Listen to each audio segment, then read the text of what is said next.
Estamos em Verona, na Itália. Essa cidade fica na região norte do país, integrante do Vêneto, cuja capital é Veneza. Aqui tem mais ou menos 256 mil habitantes, mas tem muita coisa para se conhecer por aqui. A gente vai ficar 2 dias. Esse é recém o primeiro vlog. A continuação desse sobe semana que vem no canal, mas hoje a gente vai conhecer Casa de Giulietta, um antigo teatro romano, a Arena, que é tipo o Coliseu aqui da cidade, e vários outros atrativos que eu vou explicar tudo depois da vinheta. Partiu!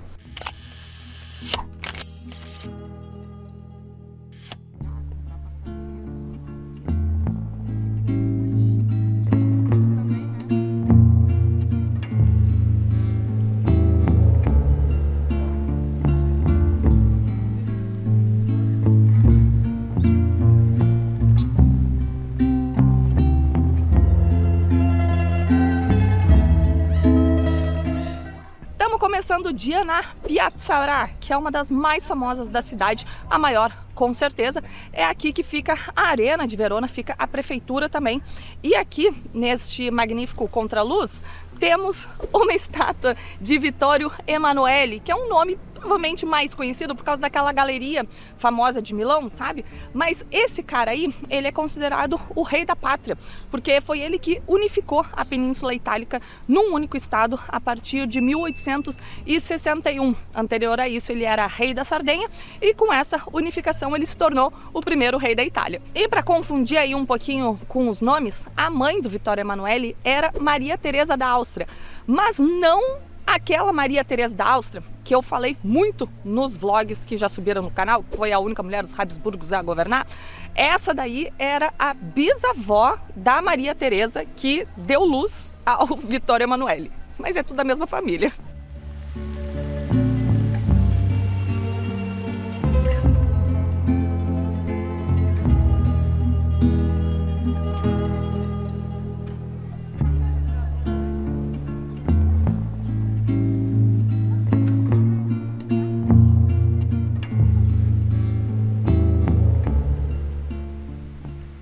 A Arena de Verona é o monumento mais famoso da cidade, inclusive é um dos maiores anfiteatros de toda a Itália, que foi construído pelos romanos em meados do século I para sediar toda a sorte de espetáculos, inclusive aqueles famosos, né, as lutas entre gladiadores e animais. Para visitar o interior tem 2 formas, ou meio que num tour, né, que é o mais clássico, ou comprando ingresso para um espetáculo, porque sim, ainda ocorrem espetáculos mesmo 20 séculos depois. Só que a gente deu muito azar, porque no período em que estamos aqui, hoje é dia 1º de novembro de 2024, está fechado para obras, vai ficar tipo um mês fechado, então infelizmente a gente só pode ver do lado de fora. O formato da arena, que é elíptico, foi concebido na época para conseguir acomodar o maior número de pessoas possíveis, que na época era 30 mil pessoas, basicamente a população total da cidade. Olha só que arena mais inclusiva.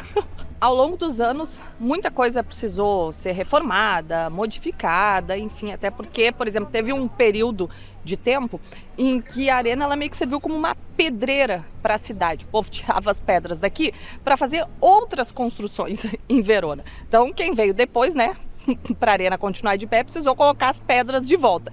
Então tem só um pequeno segmento da fachada que ainda é original desse período romano. Para fazer o tour no interior da arena, o custo é de 12 euros. Para assistir um espetáculo, o valor é completamente variável. Nesse caso, eu recomendo consultar o site oficial. E aqui está 100% incluso no Verona Card, que é aquele cartão clássico de gratuidades e descontos que toda cidade turística tem. Aqui em Verona a gente está usando, a gente só não vai usar aqui na arena porque está fechado, caso contrário a gente usaria. Eu vou fazer um outro vídeo no canal só sobre o Verona Card, quanto custa, como que funciona, onde se compra e também tudo o que a gente está economizando aqui na cidade.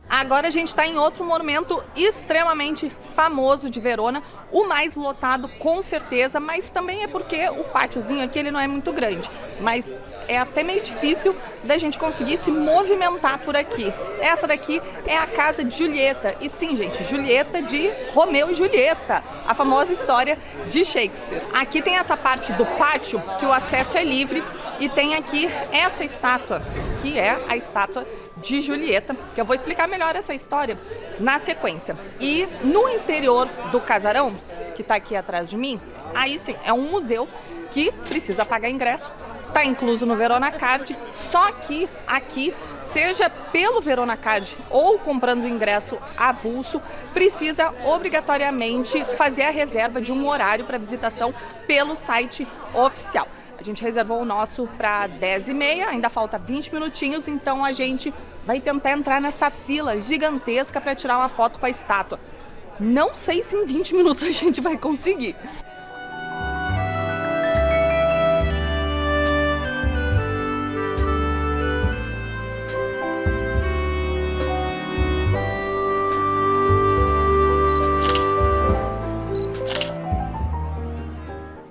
Agora que a gente já visitou o museu e tirou a nossa fotinho com a estátua, vim para um ponto aqui um pouco mais tranquilo, porque olha, a casa de Julieta é o point de Verona, meu Deus, é muito lotado. E a partir desse momento vai rolar algumas quebras de expectativas, viu? Se vocês não quiserem se decepcionar com essa lenda de Romeu e Julieta, pula o vídeo. A primeira quebra de expectativa é que, embora a versão mais famosa seja a de Shakespeare, essa história de Romeu e Julieta não é originalmente de Shakespeare. Foi escrito pela primeira vez por um cara chamado Luigi da Porto, em 1531. Só que a história foi se popularizando, foi saindo aqui da Itália, né, passando para outros países até chegar na Inglaterra.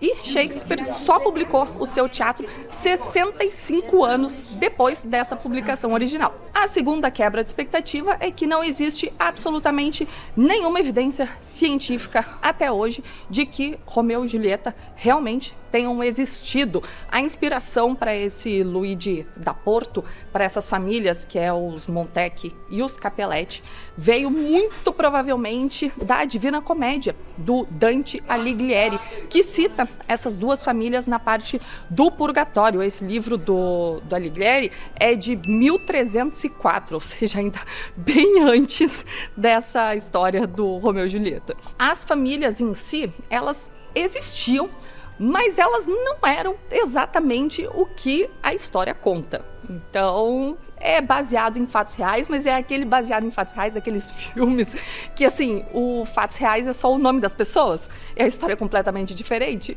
Basicamente isso. Mais uma quebra aí de expectativa com relação agora especificamente sobre a casa de Julieta, que, como eu disse, não há nenhuma evidência até hoje de que Julieta realmente existiu. Teve um cara lá que provavelmente era muito desocupado em 1560, ou seja, antes do Shakespeare publicar o seu teatro, que ele achou um túmulo lá numa igreja, que existe de fato aqui em Verona, e disse que aquele túmulo era da Julieta. E daí o troço foi passando ali, o boca a boca, fake news da época, e todo mundo começou a visitar o túmulo da Julieta. Aí passou um tempo, já era um ponto ali de peregrinação e o povo começou, não, mas veja só, se tem um túmulo é porque tem uma casa, então vamos começar a vasculhar a casa de Julieta em Verona, até que acharam essa construção que hoje é um museu. Só que na época era uma pousada, o nome da família que administrava era Capello. Não sei se eles confundiram, ou sei lá, pela proximidade de Capello com Cappelletti, mas enfim, o próprio site oficial diz que as famílias não tinham absolutamente nenhuma relação. Aí, assim como o tal túmulo, a casa começou também a virar um ponto de peregrinação de fãs da história shakespeariana, até que os proprietários dessa pousada aí que eu falei, decidiu vender a propriedade para o município em 1905. E o município de Verona iniciou obras para esse museu, né, que existe hoje em dia. Isso foi lá por 1940, por aí. Então, assim, a casa, do jeito que a gente tem hoje, ela não é original. ela foi totalmente modificada pelo município. Sabe a famosa sacada, onde os amantes se encontravam e trocavam juras de amor e tudo mais? Essa sacada não existia, gente. Ela foi construída pelo município de Verona.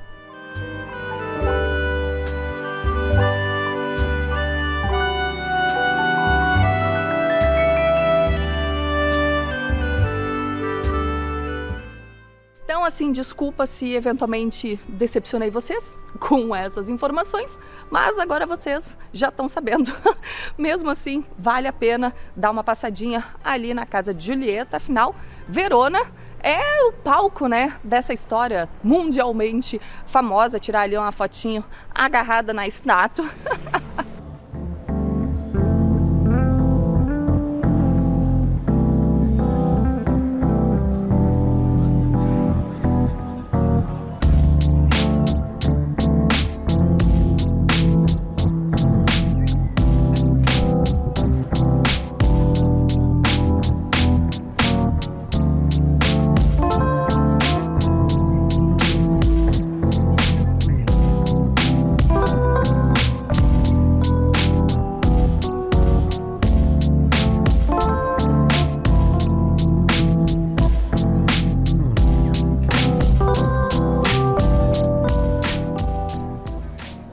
Chegamos em mais um local extremamente movimentado de Verona, a Piazza dell'Erbe, que no período romano era o fórum da cidade. Aqui está rolando uma feirinha no centro da praça.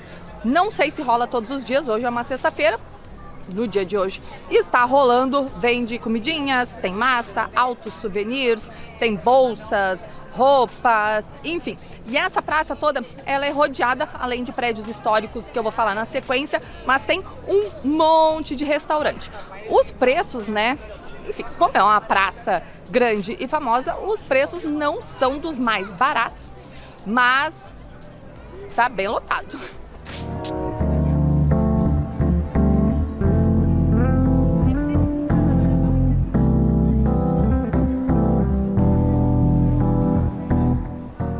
Com relação aos prédios históricos, temos aqui atrás de mim o Palácio Maffei, temos também o Salão de Juízes e temos a Torre de Lamberti, que é essa daqui que a gente vai visitar na sequência. Com relação a monumentos, temos esta coluna aqui que tem um leão no topo que representa a República de Veneza, da qual Verona fez parte por uns 3, 4 séculos mais ou menos.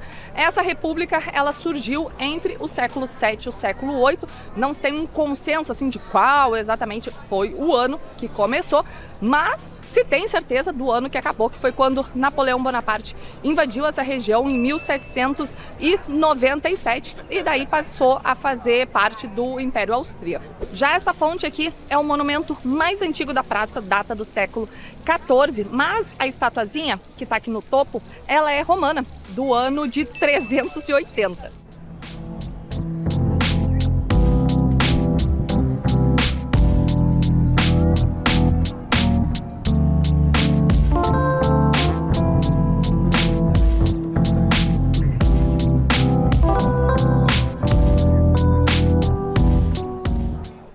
Da praça em direção ao ponto que se acessa a Torre de Lamberti, que é o que a gente vai fazer agora, a gente passa obrigatoriamente pelo Arco della Costa, que diz que durante o período de dominação de Veneza aqui era utilizado pelos magistrados para eles poderem se deslocar das suas residências até a corte sem precisar passar pela cidade, para não correr o risco de encontrarem corruptores e pessoas mal intencionadas. Mas o fato mais interessante desse arco é que tem um osso pendurado. Cadê o osso? Tá aqui, gente. Possivelmente é uma costela de baleia. Diz que esse osso está pendurado aí desde meados de 1700 e tem 1001 teorias a respeito de como é que foi parar ali. Uma das mais aceitas é que seria uma relíquia que foi recuperada no período das Cruzadas, século XVI. Isso porque tem um osso muito similar na catedral aqui de Verona também.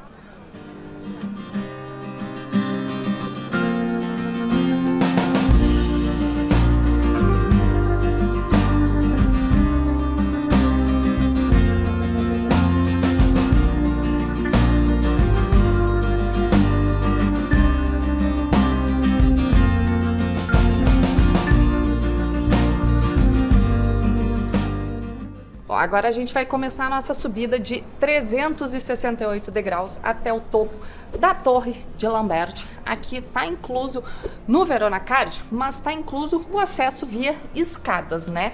De elevador tem essa possibilidade, mas daí custa €1 a mais. A gente vai malhar um pouquinho as pernas. O ingresso normal custa €6, mas, como eu falei, está incluso no Verona Card, que é o que a gente está utilizando. Uma outra coisa é que, embora não seja obrigatório fazer a reserva do acesso aqui, como tem lá na casa de Julieta, eles recomendam. Então a gente fez essa reserva e foi muito bom, porque a gente conseguiu furar a fila estava enorme para comprar ingresso na hora. Então a gente só mostrou que tinha feito ali a reserva, pegou os ingressos e entrou.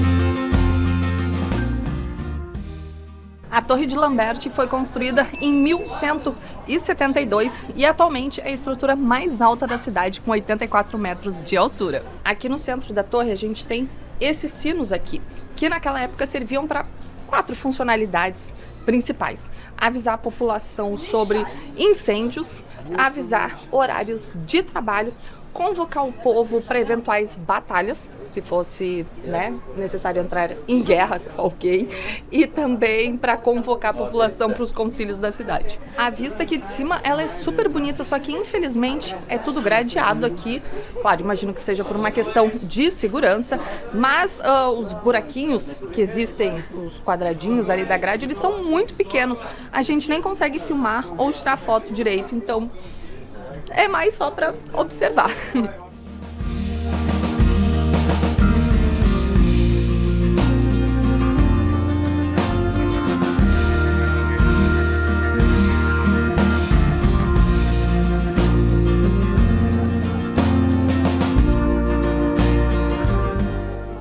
Uma outra praça para se conhecer é a Dei Signore, que tem essa estátua de Dante Alighieri bem no centro. Ele é um dos maiores nomes da literatura italiana. Ele nasceu em Florença, mas ele morou muitos anos aqui em Verona em exílio por conflitos políticos com o Papa da época. Essa estátua aqui, ela foi construída em memória pelo 6º centenário do seu nascimento, em 1865, ou seja, ele nasceu em 1265. É dele a Divina Comédia.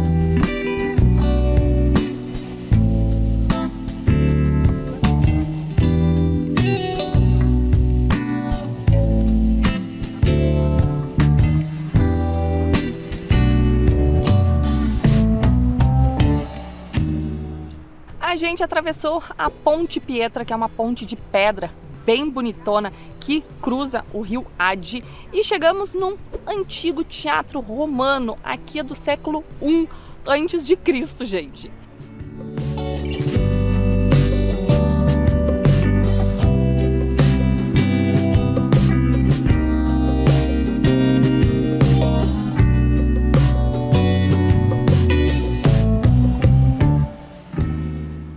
Ele é um dos teatros romanos mais bem preservados do norte da Itália e até hoje em dia é um museu aqui, né?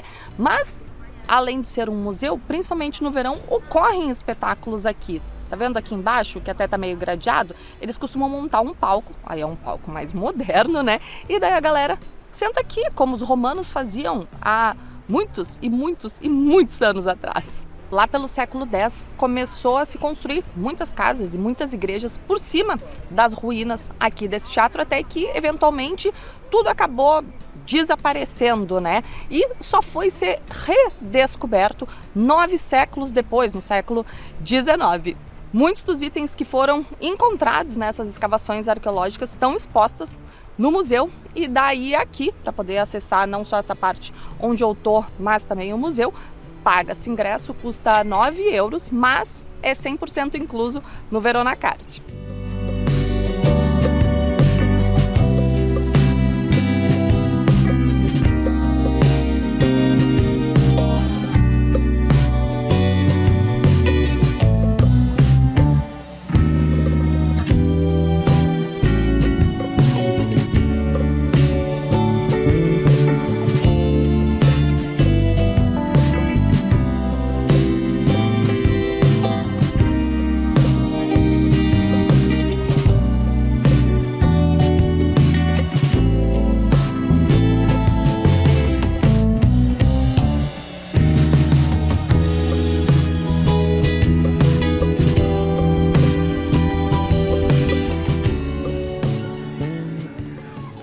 Praticamente do lado do Teatro Romano, onde a gente estava, tem a subida para a colina San Pietro, onde também fica o Castelo San Pietro, ó. Só que o interior a gente não consegue visitar.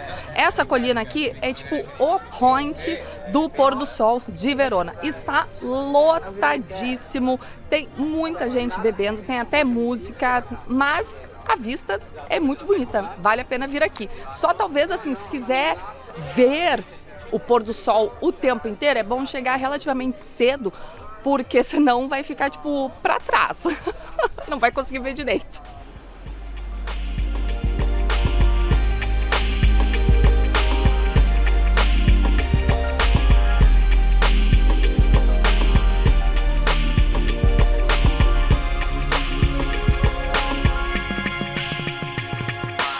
Para chegar até aqui, o topo, dá para vir a pé, subindo uma bela de uma escadaria, que foi o que a gente fez. É um pouco cansativo, não vou mentir. Ou se não quiser se cansar, o melhor é pegar um funicular, que custa 2 euros, se for só a subida, ou 3 euros e de volta. Essa época do ano anoitece super cedo por aqui, é 5h30 da tarde, gente. Parece que é, sei lá, 8 da noite. Tá super escuro já. Então a gente está atravessando de volta aquela Ponte Pietra que eu falei, voltando para o centro histórico mais tradicional aqui de Verona. Mas aqui, ó, diferentemente das cidades da Áustria, onde a gente estava, em que 6, 7 horas da noite tudo fechava, não tinha mais ninguém na rua. Aqui, meu Deus, tem o Hector no meio da rua, mas tem 1 milhão de pessoas e tudo aberto. Tudo funcionando, os restaurantes tudo lotados, bar cheio de aperol pra tudo quanto é lado, sorveteria com fila. Aqui é fervo de noite, diferentemente da Áustria. Gente, olha aonde tá a fila agora de noite para entrar na casa da Julieta, que eu mostrei durante o dia. Gente, uma pessoa se trombando na outra. Meu Deus, que loucura. Tudo para tirar uma foto com a estátua. Eu vou chegar no final da fila. Vamos lá, gente. Calma aí. Tô chegando. E vamos, e tem mais, e mais. E vai. Gente. E olha, lá no fundo. Ó, para quem tá precisando de economizar nas bebidas, aqui na Itália tem uma possibilidade de pedir os drinks take away, ó, que é sempre mais barato. A gente pagou R$13,50 nesse daqui. Se sentasse no restaurante que tá aqui na nossa frente, custava 5. A gente já bebeu um mais cedo no restaurante mesmo, quando a gente parou para almoçar. E daí agora a gente resolveu testar, para ver se é o mesmo gosto. Será que tu já experimentou? Não experimentei, tava só olhando. Porque esse aqui é diferente, né? Esse aqui é o limoncello. Limoncello, que é a primeira vez que eu vou tomar também. E é super tradicional aqui na Itália, assim como o aperol. Experimenta aí o limoncello, vê se é bom. Ah, é bom? Não, não é bom não. Ai, o aperol é bem melhor. Não, péssimo. E o primeiro vlog aqui da cidade vai ficando por aqui. Semana que vem entra o complemento aqui da cidade com mais coisas para se fazer. Espero que vocês tenham gostado e a gente se encontra toda quinta-feira aqui no Arruma Essa Mala. Um beijo. Tchau.